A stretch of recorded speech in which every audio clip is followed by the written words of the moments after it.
There is a secret most people will never discover. A secret so simple, so obvious, that we ignore it every day while they deceive us, use us, manipulate us. And the worst part is that we allow it. We let unscrupulous people into our lives, into our businesses, into our relationships, because we don't know how to see what's right in front of us. Because we get distracted by the shine, the smooth talk, the carefully constructed image. And meanwhile, we lose time, energy, money, entire years with people who never should have been close. Do you know how much it has already cost you? How many opportunities did you lose because you trusted the wrong person? How many times were you betrayed and felt shocked, when in reality the signs were always there, screaming the truth at you, but you chose not to see them? Because it's more comfortable to believe words than to face reality. It's easier to trust promises than to observe actions. It's less painful to assume everyone is good until they stab you in the back. But today that ends. Today you're going to learn something that will change forever the way you see people. Something Nikola Tesla, one of the most misunderstood geniuses in history, understood perfectly. Tesla didn't just revolutionize science and technology. He revolutionized the way we understand human beings. And he left clues, fragments of wisdom, hidden in his writings, in his interviews, in the way he lived. Clues most people ignored because they were too busy stealing his ideas, betraying him, using him. Tesla met the worst kinds of people. He was deceived, conned, promised fortunes and paid crumbs. Edison used him. J.P. Morgan abandoned him. The world forgot him as he died alone in a hotel room. But through all of that, Tesla developed something few possess: the ability to see through masks, the ability to identify a person's true character with just 2 observations. 2, not 10, not 20. 2 things that, once you learn them, you never get it wrong again. And here's the hook. They're not what you think. They're not the obvious things you were taught. It's not whether they smile, or whether they're polite, or whether they tell you what you want to hear, because all of that can be faked. All of that is theater. A person's true nature reveals itself in places where they're not performing, where they're not calculating, where the mask falls because they don't know someone is watching. Tesla called it the frequency of the soul. He said every human being vibrates at a specific frequency, and that frequency shows up in patterns of behavior that are impossible to hide if you know where to look. He wasn't talking about cheap mysticism. He was talking about physics applied to human behavior, patterns, repetition, signals that are constantly being broadcast, but that only trained observers can detect. And you know what? He was right, because character isn't something you either have or don't have. Character is a system, a structure, a pattern of responses that repeats again and again in different contexts. And if you know what to look for, if you understand where to look, you can see that entire pattern in minutes. You don't need years of friendship. You don't need to wait until they betray you. You just need to observe 2 specific things. And when you see them, when you recognize them, everything becomes crystal clear. The first thing Tesla watched, the first test he applied without the person knowing, was devastatingly simple. How they react when something doesn't go the way they expected. Not when everything goes well. Anyone can be kind when they're winning. Anyone can smile when they're getting what they want. That reveals nothing. What reveals true character is frustration. The moment the plan fails, the outcome isn't what they expected. The universe says no when they expected yes.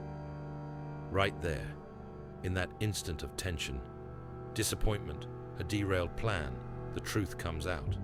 Because in that moment, there's no time to calculate the right response. There's no space to adjust the mask.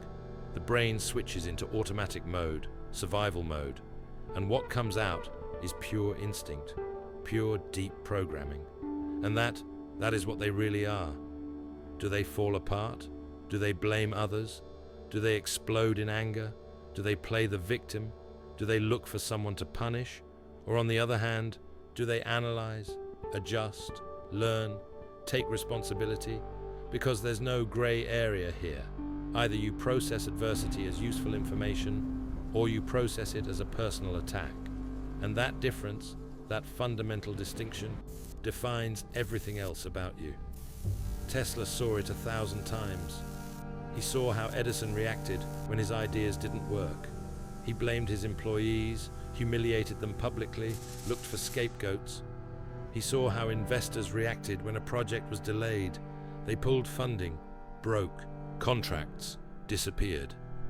He saw how scientific colleagues reacted when their theories were questioned. They got defensive, attacked personally, protected their ego before the truth. And he learned that this reaction to frustration is the ultimate test, because it reveals whether someone is oriented toward growth or toward ego, whether they're committed to truth or to image, whether they have an internal structure or a pure external theater. And once you know that, you know everything.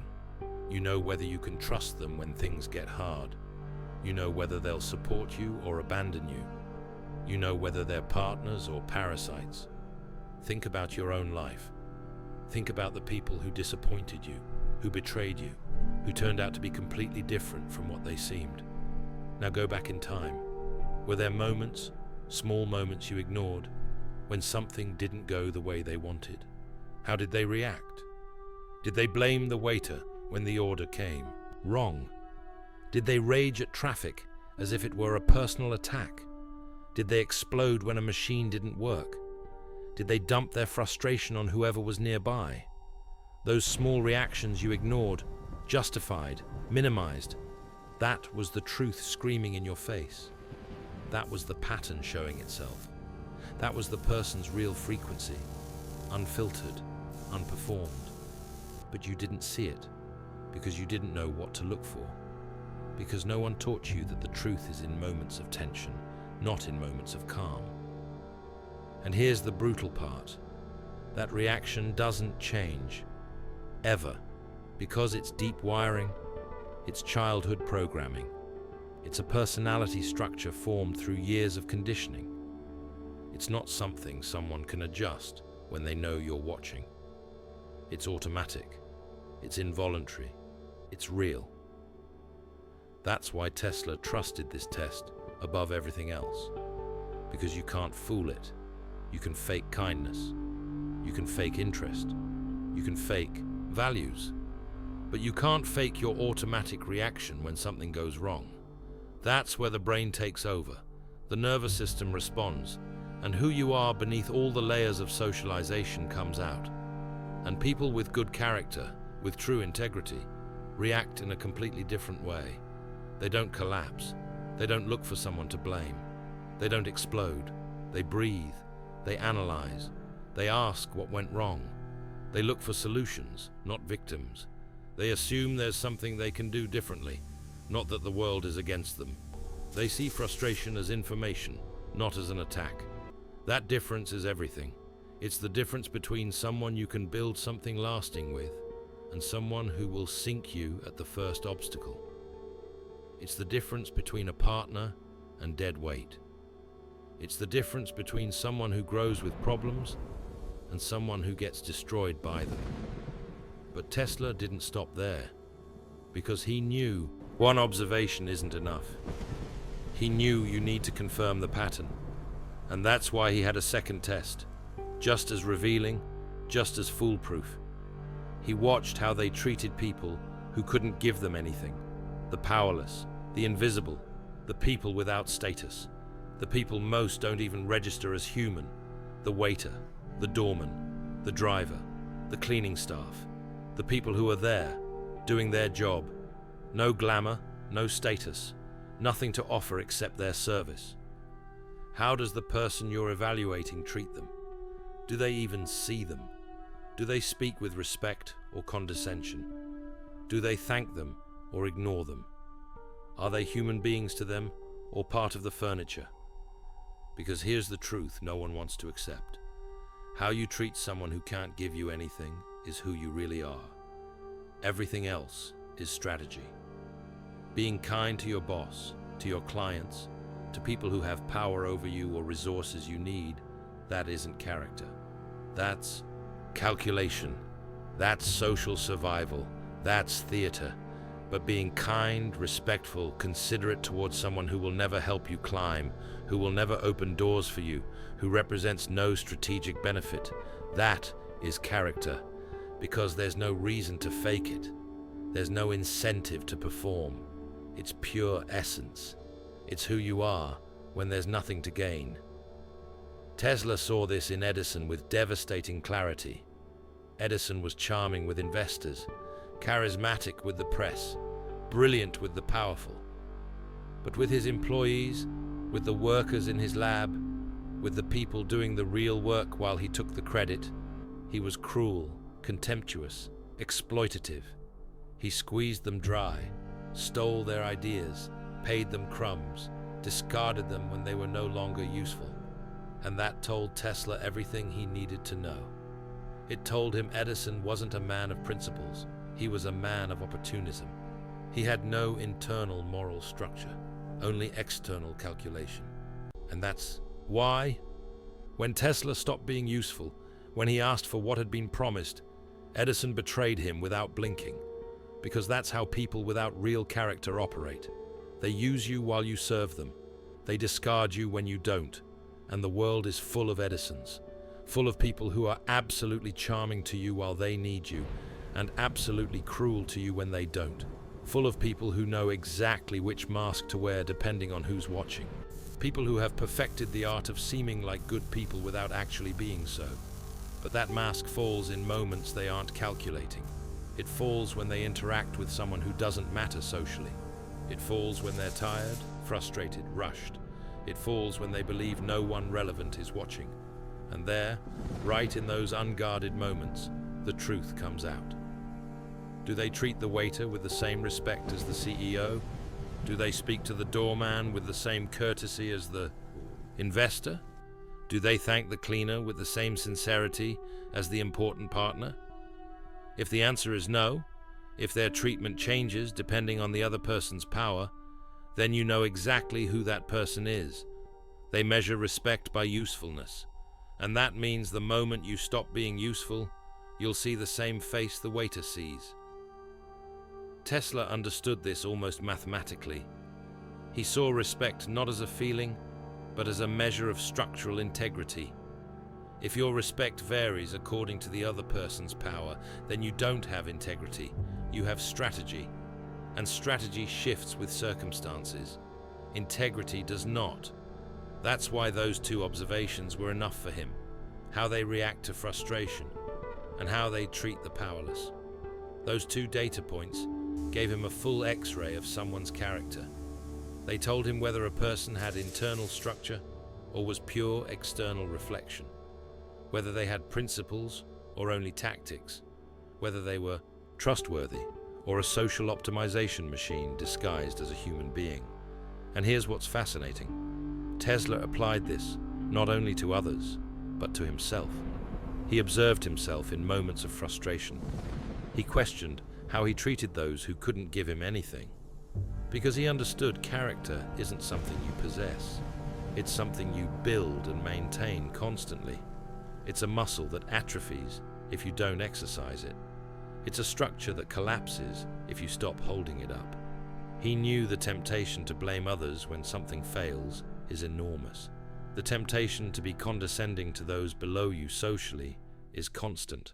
The ego is always there, whispering that you're special, that you deserve different treatment, that the rules don't apply to you the same way. And so he watched himself. He corrected himself. He forced himself to maintain the same equanimity in failure as in success. The same respect for the doorman as for the president. Because that was the difference between him and Edison, between him and everyone who betrayed him. They lived in reactive mode, survival mode, letting ego dictate their responses. He lived in conscious mode, constructed mode, actively choosing his reactions even when it was difficult, especially when it was difficult. And that discipline, that structural integrity, is what allowed him to hold on to his vision when the entire world abandoned him. It's what gave him the strength to keep working when he had no money, no recognition, nothing except his ideas. Because his center was inside, not outside. His validation came from his principles, not from external approval. And this is what most people don't understand about character. They think it's fixed, something you either have or you don't. No. Character is a daily practice, a constant choice. It's deciding 1,000 times a day how you will react when something goes wrong, how you will treat someone who can't defend themselves, how you will behave when no important person is watching. And those small decisions, those seemingly insignificant choices, are what build your structure. They determine who you really are beneath social performance. They define whether you're someone reliable or simply someone skilled at pretending to be. But here's the part no one wants to hear. Most people fail these tests. Most collapse under frustration. Most treat poorly those who can't give them anything. Not because they're consciously evil, but because they never develop the structure. Because they live on autopilot, reacting from old programming, never questioning their patterns. And those patterns betray them constantly. To someone who knows what to look for, they're obvious. Bright signals screaming, this person has no structural integrity. But most people don't know what to look for. That's why they trust who they shouldn't. That's why they surround themselves with people who will eventually betray them. That's why they repeat the same mistakes with different faces. Because no one taught them the two things that matter. No one told them to ignore words and observe reactions, to ignore promises and observe how they treat the invisible, that everything else is noise, distraction, theater designed to deceive.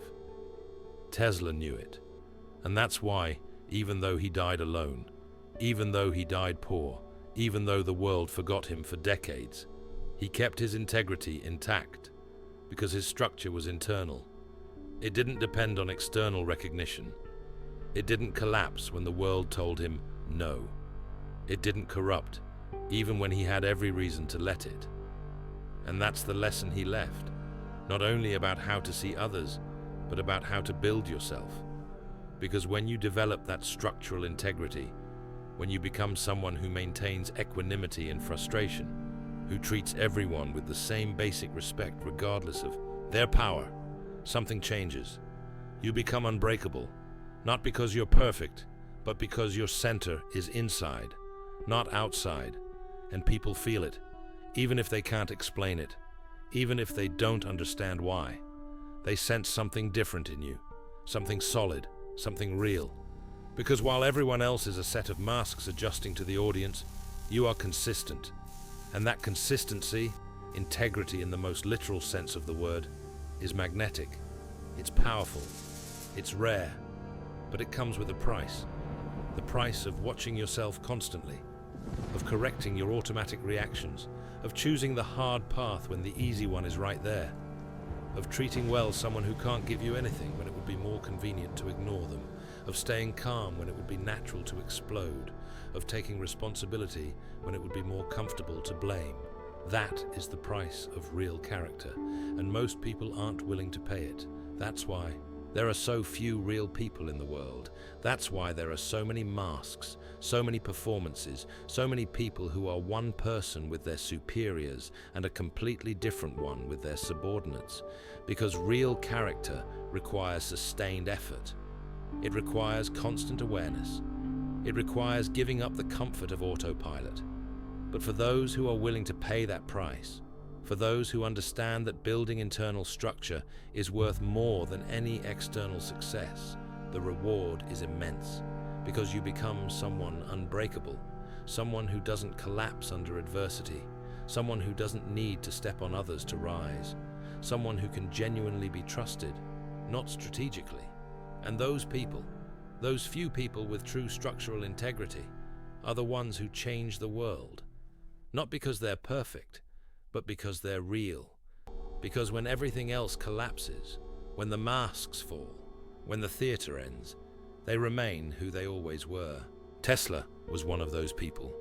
And that's why, although the world forgot him while he lived, although he died without recognition, although his ideas were stolen and his name erased, eventually the truth emerged. Eventually the world had to admit that lonely man in a hotel room was a genius, that the man everyone betrayed was right, that the man who kept his integrity against all odds deserved to be remembered, because that's what happens with real integrity. It can be ignored temporarily, it can be crushed by those with more power, it can be forgotten in the short term, but eventually, always, the truth emerges. Because structural integrity creates something theater cannot create: lasting impact. Lies collapse, masks fall, theater ends, but integrity remains. The ideas of someone with true character survive because they're built on truth, not image. The legacy of someone with real integrity endures because it's grounded in principles, not opportunism. And that's what these two tests reveal. They don't reveal whether someone is successful right now. They don't reveal whether someone is popular right now. They reveal whether someone has structure that will endure, whether someone is built on rock or on sand, whether someone will collapse in the first real storm or stand firm. Because storms always come. Frustration is inevitable. Moments where something goes wrong are constant. And in those moments, real character separates from fake character. Those with structure adapt, learn, move forward. Those with only image fall apart, blame, collapse. And the same with power. Eventually, all of us have power over someone. All of us have moments when we can choose how to treat a person in a weaker position. And in those moments, real integrity separates from calculated integrity. Those with true character treat others with respect. Those with only strategy treat others according to convenience. So there you have the two tests, the two observations that reveal everything. How they react to frustration and how they treat the powerless. Watch those two things in anyone you're evaluating, and you'll know exactly who they are. Not who they say they are. Not who they appear to be. Who they are structurally, fundamentally, truly. And more importantly, apply those tests to yourselves. What's your next reaction when something goes wrong? Do you blame? Do you explode? Do you victimize yourself? Or do you analyze, adjust, learn? Watch how you treat the next waiter, the next driver, the next powerless employee. With the same respect, you show someone important. Or is there a difference? Because those answers will tell you who you really are. And if you don't like what you see, you have work to do. Hard work, daily work, work of building structure that isn't done in a day or in a year, but work that's worth it. Because it's the difference between being just another mask in a world full of theater and being someone real in the middle of artifice. Tesla chose to be real, and he paid the price. But he also left a legacy no amount of theater could ever create. He left ideas that changed the world. He left an example of integrity that inspires a century after his death. He left proof that real character, even if it ignores theater, even if it rejects opportunism, even if it walks alone, eventually prevails. Because the truth always emerges, integrity always endures, and the two tests always reveal who has what. There is no escape. There is no way to fake it indefinitely. The pattern always shows. The frequency is always detected. The structure is always revealed, or it collapses. So choose. Choose to build real structure, or settle for fleeting image. Choose to develop integrity, or perfect the performance. Choose to be someone who passes the two tests, or someone who fails constantly hoping no one will notice. But know this, someone always notices. Someone is always watching. Someone always sees, and eventually, life itself becomes the observer. Life itself applies the tests. And either you have the structure to withstand them, or you collapse when real pressure arrives. There is no gray area. There is no performing for life. There is only being or not being, having or not having, structure or smoke. Tesla understood it, and that's why, although the world forgot him, although he died alone, although he never saw the recognition he deserved in life, he left something no one can erase. He left truth. He left integrity. He left the example of how to be real in a world of masks. And those two tests, those two simple observations, are his gift. His way of telling us, don't let yourselves be fooled by the theater. Look here, look there, and you will know everything you need to know about them, about yourselves, about who has structure and who is only show. The rest is noise. The rest is distraction. The rest is people trying to convince you they are something they are not. But the two tests never lie, never fail, never get it wrong, because they reveal the only thing that matters, the soul's real frequency. If you made it this far, comment, "I respect myself," and I myself will reply to you personally. And if this content resonated with you, subscribe to be part of it and hit like if you enjoyed it. Until next time.